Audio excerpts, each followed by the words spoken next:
రామ్ నారాయణ్ రామ్. ఈ మధ్య కాలంలో ధర్మం గురించి ప్రజల్లో ఎన్నో సందేహాలు ఉన్నాయి. ధర్మం పేరిట ప్రజలను భయపెడుతున్నారు.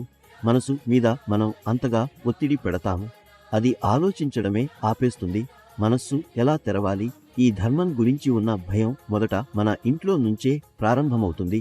మన తాత, నాయనమ్మ, అమ్మ, నాన్న దగ్గర నుండి మన చిన్ననాటి నుంచే వినే విషయాలే మన మనసులో భయంగా నిలిచిపోతాయి.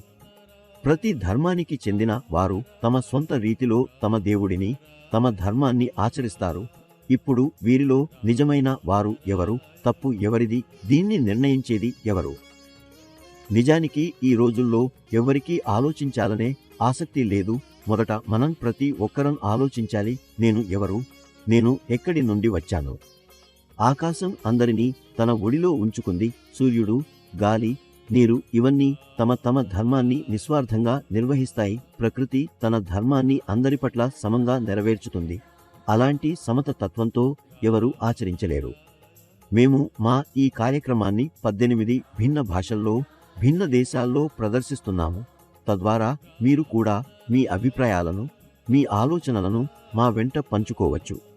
మనందరిలో ఒక్క ధర్మం ఉంది, అదే ప్రకృతి ధర్మం. దానినే విశ్వసించాలి, దాని ప్రకారమే మనం జీవించాలి.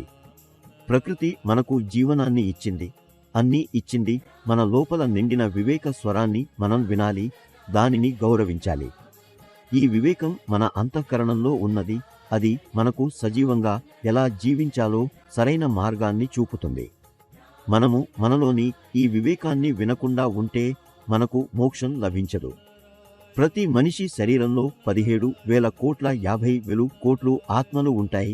మనమంతా రోజుకు 2-3 సార్లు తిన్నంత మాత్రాన తృప్తి పొందుతాము. కానీ మీరు ఎప్పుడైనా ఆలోచించారా? మన లోపలున్న ఆ 10,000 కోట్ల ఆత్మలు ఏమి తింటాయి? అవి తినకపోతే అవి లోపల మెల్లగా చనిపోతూ ఉంటాయి. చివరికి ఏమవుతుంది? మన శరీరంలో ఉన్న ఆ ఆత్మల శక్తి మాంద్యం ఏర్పడుతుంది. దాంతో మనం బలహీనమవుతాము. మన మస్తిష్కం పనిచేయడం ఆగిపోతుంది. ఒక రకంగా చెప్పాలంటే మన జన్మ మొత్తం వృధా అవుతుంది.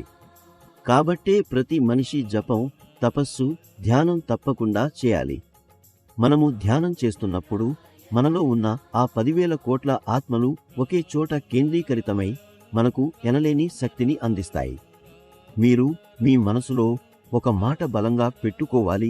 ఎలాంటి పరిస్థితుల్లోనైనా ధ్యానం తప్పక చేయాలి. ధ్యానం చేయడం వల్ల మీకు ఉండే అనేక టెన్షన్లు, సమస్యలు, మనస్తత్వంలోని అయోమయాలు, సంకోచాలు అన్నీ తొలగిపోతాయి.